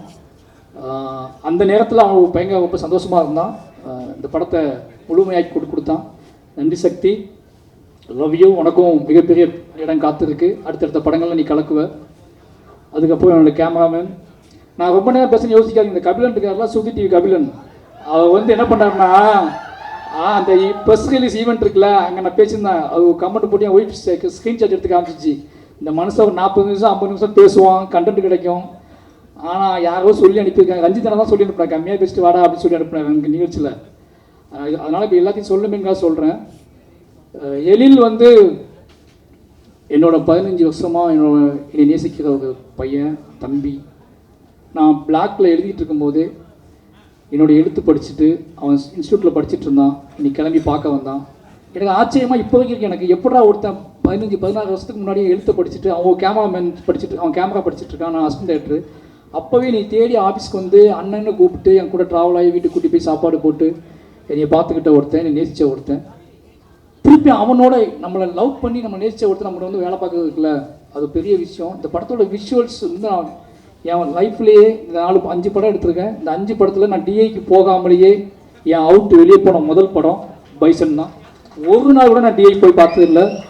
அதுக்கான போகிறதுக்கான சோர்ஸ் எனக்கு கிடைக்கல, டைம் கிடைக்கல, எனக்கு நிறைய வேலை பார்க்க வேண்டியிருந்துச்சு. அதுக்கு அந்த டயத்தப்போ நிவாஸ் பர்சன் எடுத்துக்கிட்டாரு. ஆனால் நான் என்கிட்ட கேட்குறான், நீங்கள் பார்க்கவே இல்லை, அவுட் கொடுக்கட்டுமான்னு கேட்குறான். நீ கொடுத்துறா, உன்னை நம்புறேன்டா அப்படின்னு சொல்லிட்டேன். ஆனாலும் ஒரு பையன் என்னன்னா ஃபஸ்ட் டைம் நம்ம லத்தாஜிக்கு ஆகிட்டோமா, நம்ம அவுட் நம்ம பார்க்காமலே வெளியே போகுது, ஓகேவான்னு நைட்லாம் தூக்கமே இல்லை. பட் படம் முடிஞ்சு வெளியே வந்த உடனே விஷுவல் ஃபஸ்ட் நாள் அப்படி பார்க்கும்போது எனக்கு அவ்வளோ என்ன சொல்கிறது, ஒருத்தர் நம்ம நேசிச்சா அந்த ப்ராடக்ட் அந்த விஷயம் எப்படி வரும்னுக்கு எழில் உதாரணமாக காமிச்சான். லவ் யூ எழில். என்னோட நான் எடுத்த இடத்தையே தான் திருப்பி எடுக்கிறேன், அது எனக்கு நல்லா தெரியும். புளியங்குளத்துக்கும் மணத்திக்கு ரொம்ப தூரம் கிடையாது, புளியங்குளத்துக்கும் மணத்திக்கு ரொம்ப தூரம் கிடையாது, எல்லாம் ஜஸ்ட் 20 கிலோமீட்டர்ஸ் தான். அந்த 20 கிலோமீட்டர்ஸ்க்குள்ளே என்னோட விஷுவல்ஸை சேஞ்ச் பண்ணணும். அந்த 20 கிலோமீட்டர்ஸ்க்குள்ளே என்னோட விஷுவல்ஸோட பிரமாண்டத்தை நான் காட்டணும். அதே வயல், அதே வாய்க்கா, அதே ஆறு, அதே குளம், அதே பறவை, அதே கோழி, அதே ஆடு மாடு எல்லாம் அங்கே தான் இருக்குது. ஆனால் அதை நம்ம எப்படி புதுசாக காட்ட போகணும், பேசி பேசி பேசி பேசி பண்ணோம். அதுக்கான இது கிடச்சின்னு நினைக்கிறேன். சூப்பர் எழில், ரொம்ப ரொம்ப நன்றி, லவ் யூ. அப்போ குமாரன் ஆர்ட் டைரக்டர் வரல, என்னோட 3வது படம் பண்ணியிருக்காரு. எப்படி சொல்கிறது, அதான் அவங்க அதே மாதிரி தான் அசினேட்டராக எனக்கு பழக்கம். ரொம்ப நேசித்து ரொம்ப அன்பு செலுத்தி இந்த படங்கள் நடந்துச்சு. ஒரு பெரிய உழைப்பை போட்டிருக்காரு. 2 பேரும், அவரும் நானும் நிறைய, அவர் எனக்கு அவார்டு கொடுத்தாரு, நான் அவருக்கு அவார்டு கொடுத்தேன். நிறைய நடந்துச்சு. அந்த வெற்றியின் மூலமாக இந்த வெற்றி அவருக்கும் முக்கியமான பங்கு உண்டு.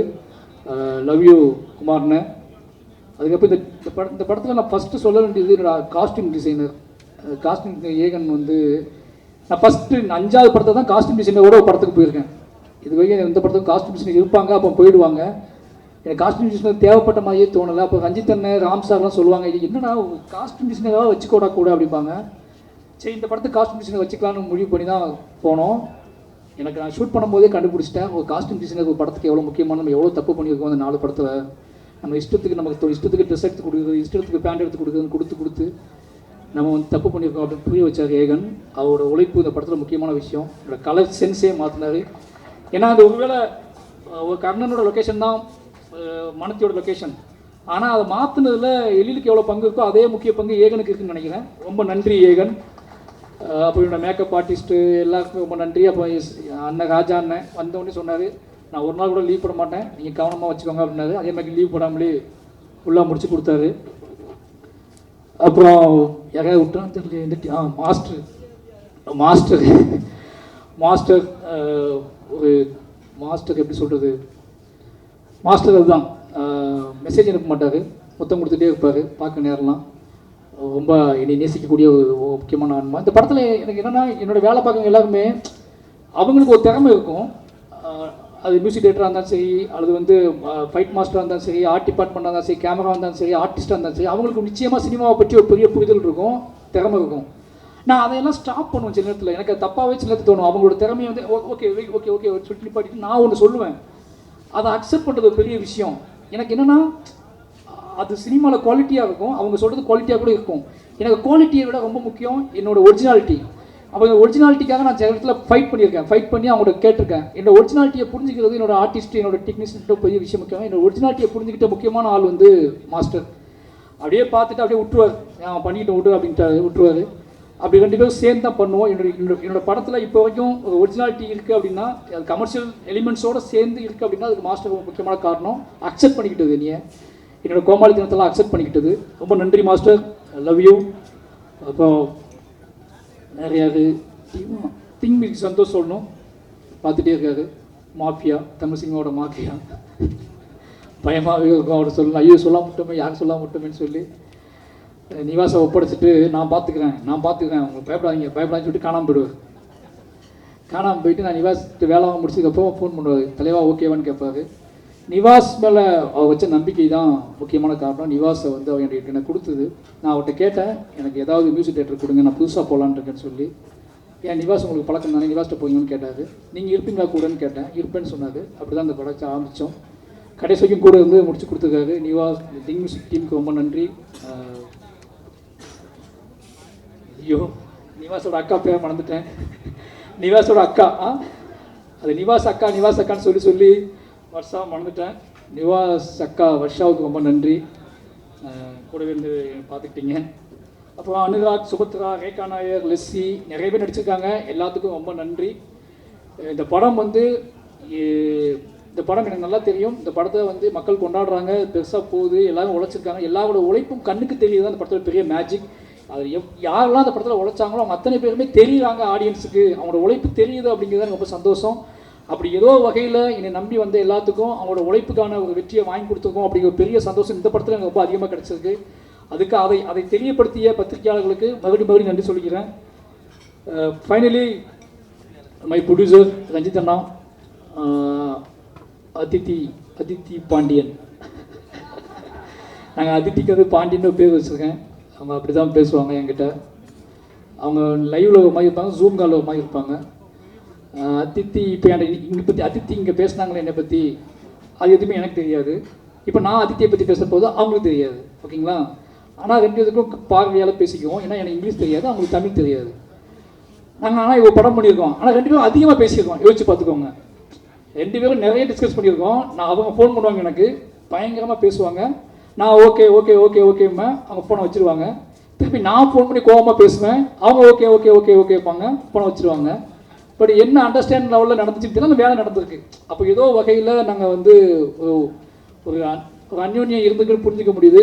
அவங்க நம்பினது என்னோடய எமோஷனலில் மாரி செல்வாஜ் ஒன்று பண்ணால் அது என்ன கரெக்டாக நம்பினாங்க. அதித்தி ரொம்ப நன்றி. அப்போ ரஞ்சித் அண்ணா என்னோட என்ன சொல்கிறது, அவங்க என்ன மாதிரி கிடையாது. அவர் வேறு மாதிரினா எப்படின்னா, நான் கொஞ்சம் பயப்படுவேன், ஓப்பனாகவே சொல்கிறேன், நான் பயப்படுவேன். அவர் பயப்பட மாட்டார். நான் யாருக்கு பயப்படுவேன் அப்படின்னா, ரொம்ப என்ன சொல்கிறதுனா, எனக்கு மக்களோட நான் இன்க்ளூசிவாக பாலிடிக்ஸ் பேசுகிறேன்னு நிறைய பேர் சொல்லுவாங்க. அதுக்கான காரணம் என்னோட பயங்கர சுமை, என்னோட வெயிட் என் தலையில் இருக்க வெயிட் அதிகம். அது யாராவது ஒருத்தர் தாங்கி பிடிச்சாதான் என்னால் அதை ரன் பண்ணவே முடியும். அதனால் நான் என்கிட்ட இருக்க கதைகளோட கணமே ஒரு காரணமாக இருக்கலாம் என்னோட இன்க்ளூசிவ் பாலிடிக்ஸுக்கு. ஏன்னா அந்த கணங்க எல்லாமே இன்னொருத்தர் சப்போர்ட் பண்ணலாம் நடக்கவே நடக்காது. அதை எங்கேயாவது சுமந்து கொண்டு போகவே முடியாது. ரஞ்சித் அண்ணா வந்து அப்படி ஒரு ஆள். ஆனால் அவர் அவ்வளோ கோபமாக, அவ்வளோ என்ன சொல்கிறது, தான் நம்பக்கூடிய அரசியலை, தான் நம்பக்கூடிய விஷயங்களை காத்திரமாக பேசினா கூட வேற ஒரு பாயிண்ட் ஆஃப் வியூவில் ஆட்கள் நேசிப்பார். மாரி செல்வராஜை வந்து அவர் நேசித்த விதம் எனக்கு தெரியும். ராம் சாருக்கும் எனக்கும் ஒரு அப்பா பையன் உறவு இருக்குன்னா, எனக்கு கிடைச்ச ஒரு அண்ணன் அப்படின்னா அது ரஞ்சித் அண்ணா. அந்த அண்ணன் தம்பி உறவு வந்து இந்த படத்தோட வெற்றியை நான் எப்படி பார்க்குறேன்னா, பரியேறும் பெருமாள்னு ஒன்று நாங்கள் ஆரம்பித்து 2 பேரும் ஆரம்பித்து கிட்டத்தட்ட 7-8 வருஷம் ஆகுது. இந்த படம் ரிலீஸ் ஆகி திருப்பி 2 பேரும் இதே சந்தோஷத்தோட, இதே சிரிப்போட, இதே முத்தங்களோட திருப்பி ஒரு மேடையை பகிர்ந்து திருப்பி 2 பேரும் சக்ஸஸ் ஹிட்டு கொடுத்துட்டு 2 பேரும் ஜாலியாக இருக்கும். அப்படின்னா எங்களுக்குள்ளே இருக்கிற ஒரே ஒன்று இந்த லவ் மட்டும்தான். இந்த பெரும் உழைப்பையும் வந்து நான் வந்து செய்வதுக்கு ஊக்கமாக இருந்ததுக்கான காரணம் ரஞ்சித் அண்ணா இருக்காரு. ரஞ்சித் அண்ணா நம்புகிறாரு, அவர் பார்த்துக்கிட்டு இருக்காரு.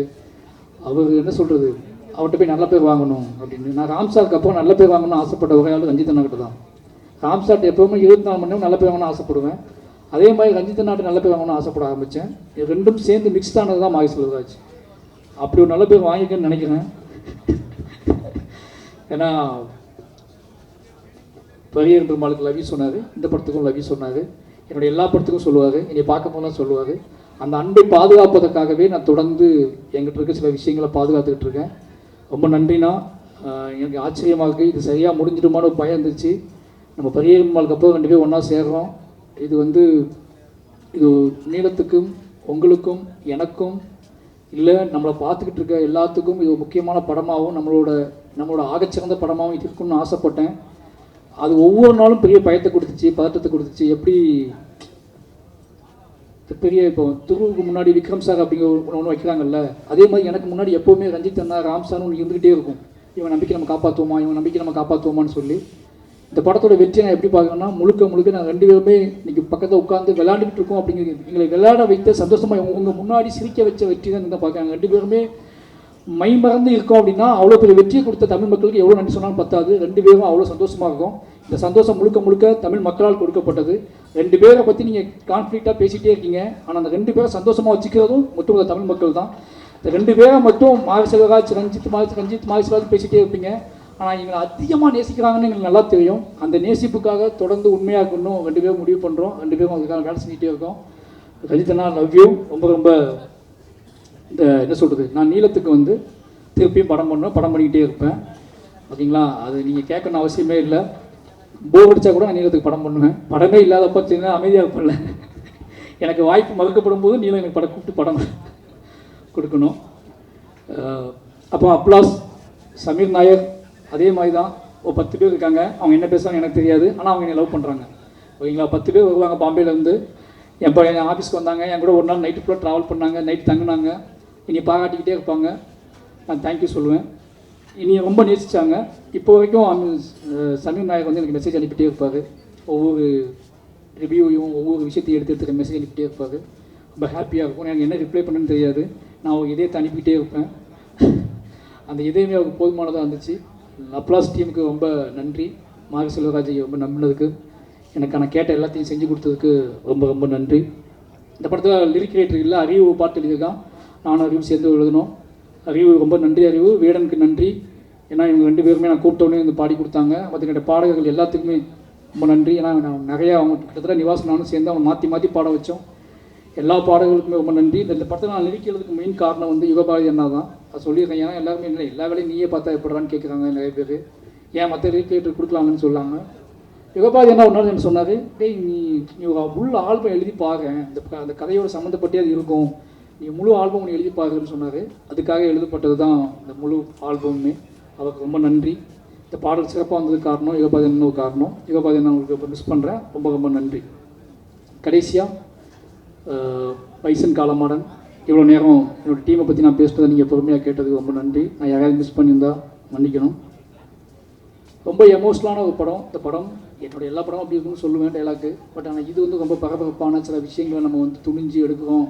சில விஷயங்கள் இது எப்படி புரிந்து கொள்ளப்படும் அப்படின்னு ஒரு நிறைய மனசுக்குள்ளே நிறைய கணக்குகள் போட்டு நிறைய பிளான் பண்ணி திட்டமிட்டு அந்த திட்டத்துக்குள்ளே ஒரு எமோஷ்னல் வச்சு எடுக்கப்பட்ட படம் தான் பைசன் காலமாடன். மனத்தி கணேசன் அப்படிங்கிற ஒருத்தரை அவரும் நானும் சேர்ந்து பல மாதிரி விவாதித்து அவர் என்னை நம்பினார். அந்த நம்பிக்கையை காப்பாற்றணும் எடுத்த படம். இன்றைக்கி அந்த படத்தோட ரிசல்ட்டு பார்க்கும்போது, இந்த படத்தோட ரிசல்ட்டை தாண்டி எனக்கு வர மெசேஜ், என்னை தேடி பேசுகிறவங்க, என்னை ஃபோன் பண்ணி பேசுகிறவங்க, சவுத் தமிழ்நாட்டில் கூடிய இளைஞர்கள் இருக்கக்கூடிய இந்த படத்துக்கான ஆதரவு, இது எல்லாத்தையும் பார்க்கும்போது ஏதோ நம்ம இவ்வளோ நாள் கற்றுக்கிட்ட விஷயத்தை வச்சு ஒரு நல்ல விஷயம் பண்ணியிருக்கோம் அப்படிங்கிற பெரிய நம்பிக்கை கொடுத்துருக்கு. அந்த நம்பிக்கையை கொடுத்ததுக்கான காரணம் இந்த மக்கள் இந்த படத்தை ஏற்றுக்கொண்டது தான். நிறைய எங்கிட்ட பிள்ளைகள் இருந்திருக்கு, நிறைய விஷயங்கள் இருந்திருக்கு, நான் நிறைய முரண்பட்டிருக்கேன், நிறைய விஷயங்கள். ஆனால் இது எல்லாமே என்னோடய ஆர்ட் ஃபார்ம் ஸ்ட்ராங் ஆகணும் அப்படின்னு தான் நான் பண்ணியிருக்கேன். அப்படி யாராவது வருத்தப்பட்டிருந்தா, யாரையாவது நான் வந்து ஹர்ட் பண்ணியிருந்தா, இந்த படத்தில் வேலை செய்யும்போது நான் யாரையாவது ஹர்ட் பண்ணியிருந்தா ரொம்ப மன்னிப்பு கேட்டுக்கிறேன். ஏன்னா எனக்கு அந்த கிட்டத்தட்ட 80 நாள், இந்த 80-90 நாள் நினைக்கிறேன். இந்த 90 நாளில் நான் என்னவா இருந்தேன்னு எனக்கே தெரியாது.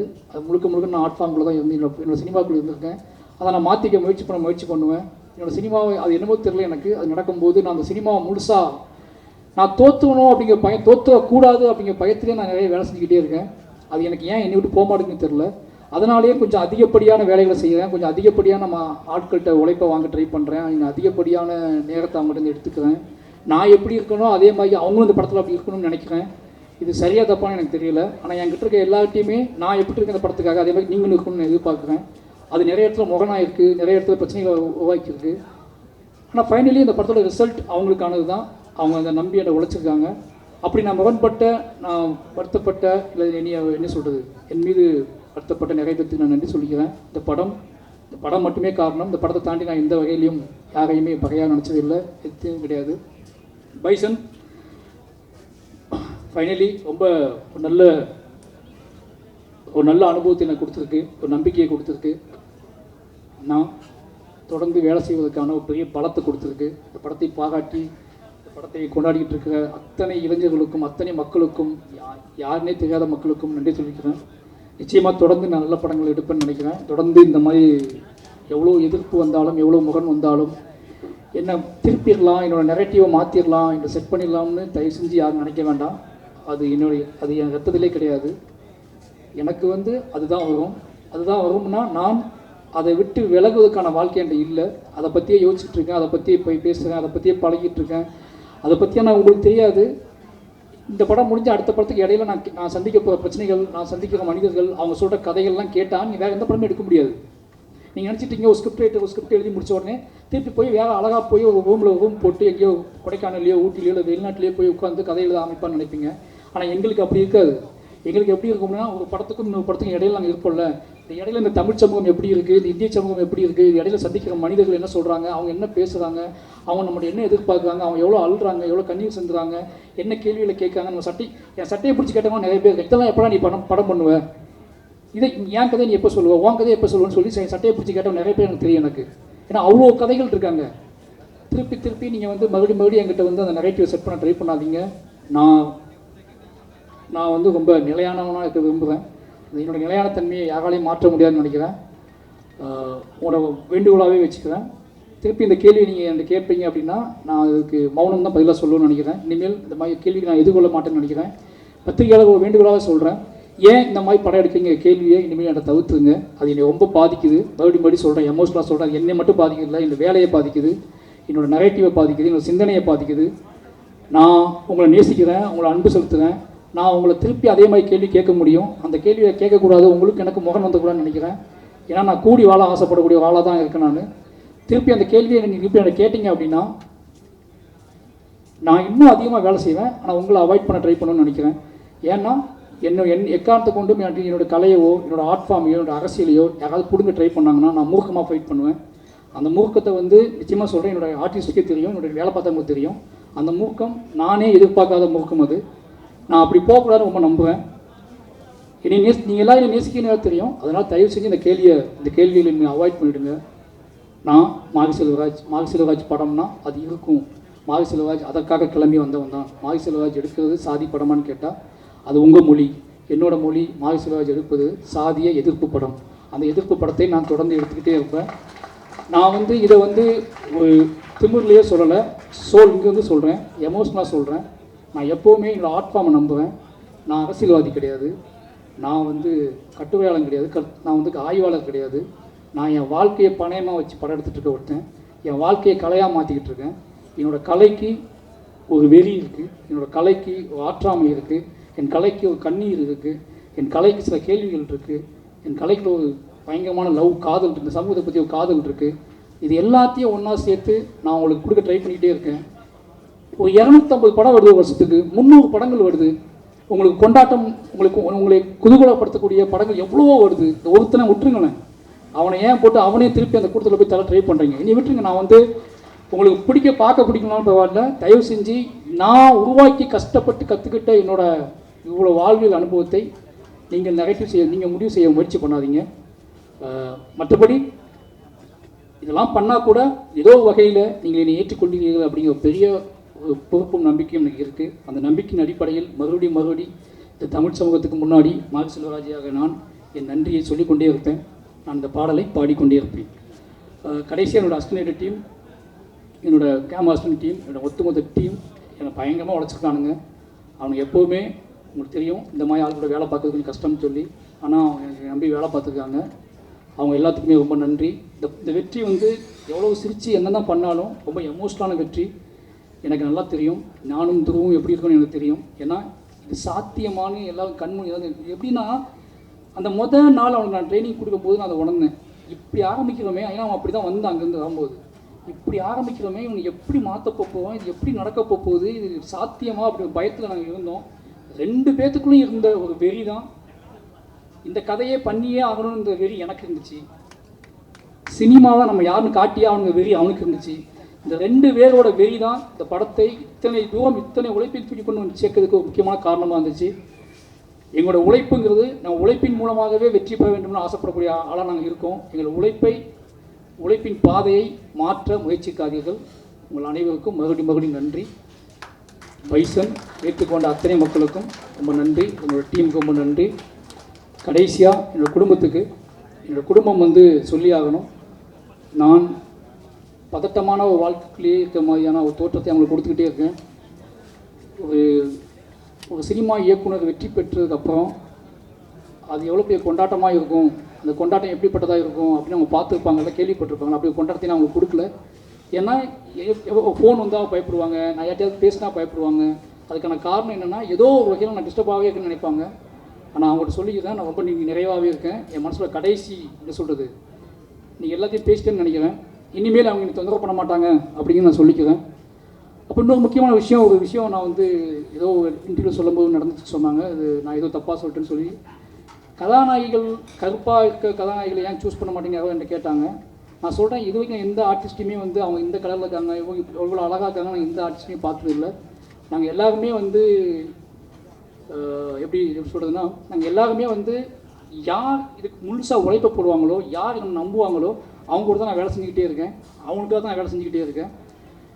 இது ஒருவேளை அப்படி நிகழாமல் இருக்குன்னா அதை நிகழ்த்துவதற்கும் நாங்கள் ஆசைப்படுறோம். அதை அப்படியான ஒரு சினிமாக்குள்ளே அப்படியான சாத்தியக்கூறுகள் வரணும்னா அது எங்கள் மூலமாக தான் வரணும்னு நீங்கள் ஆசைப்பட்டீங்கன்னா அதுவும் நடக்கும்.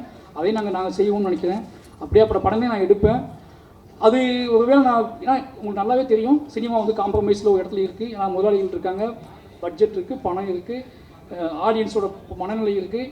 இதுக்குள்ளே தான் எங்களோட தேவையை நாங்கள் பூர்த்தி பண்ணிக்கிட்டு இருக்கோம். அப்படியாப்பட்ட அந்த காம்ப்ரமைஸ்க்குள்ளே எங்கள்கிட்ட இருக்குது. நான் அதை இல்லைன்னு சொல்லலை. அந்த காம்ப்ரமைஸை எப்படி சொல்கிறேன்னு தெரியாமல் நானும் பல மொழிகளில் சொல்கிறேன், பல பேசுகிறேன். திருப்பி வந்த கேள்வி எல்லா விஷயத்தையும் எங்ககிட்ட கேட்குறீங்களா, நீங்கள் எந்த கேள்விக்கு எந்த பதில் சொல்லணும்னு எனக்கு தெரியல. தயவு செஞ்சு சொல்கிறேன், அப்படி அந்த கேள்வி தப்பாக புரிஞ்சுக்கப்பட்டுச்சுன்னா மன்னிப்பு கேட்டுக்கிறேன். அது எனக்கு எந்த பிரச்சனையும் கிடையாது. ஆனால் ஒருவேளை நீங்கள் அதை விரும்புவீங்க அப்படின்னா, அப்படியான ஒரு சினிமா உங்களுக்கு வேணும் அப்படின்னா, அந்த சினிமாவை எடுப்பதற்காக மாரி செல்வராஜும் பா ரஞ்சித்தும் எல்லாருமே அதை முயற்சி பண்ணிக்கிட்டே இருப்போம். ஏன்னா மக்கள் விரும்பக்கூடிய, மக்களுக்கு சின்ன ஏன்னா எங்ககிட்ட கேள்வி எல்லாமே பிரதான கேள்விகள் கிடையாது. எங்ககிட்ட கேட்கக்கூடிய கேள்விகள் எல்லாம் என்ன கேள்வி கேட்பாங்க, உள்ளுக்குள்ளே இருந்து ஒற்றை கேள்விகளாக, உதிரிகளோட கேள்விகளாக இருக்கும். அந்த உதிரிகளோட கேள்விக்கு நீங்கள் அந்த உதிரிகளோட கேள்வியை நீங்கள் மதிக்கிறது இருக்குல்ல, அதில் ஒரு கலைஞரோட பயங்கரமான ஒரு திமிர்த்தனம் இருக்குது. நாங்கள் உதிரிகளோட கேள்வியை மதிக்கக்கூடிய டைரக்டராக, ஆர்டிஸ்ட்டாக இருக்குன்னு ஆசைப்படுறோம். அந்த கேள்விகளை நான் மதிப்போம்.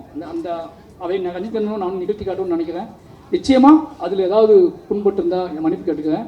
மற்றபடி எங்கள் கலை மக்களுக்கானது. அதை மக்களுக்காகவே கொண்டு வந்து சேர்ப்போம். அது எவ்வளோ விஷயம் இருந்தாலும் மக்கள் நம்புகிறோம். நன்றி, வணக்கம்.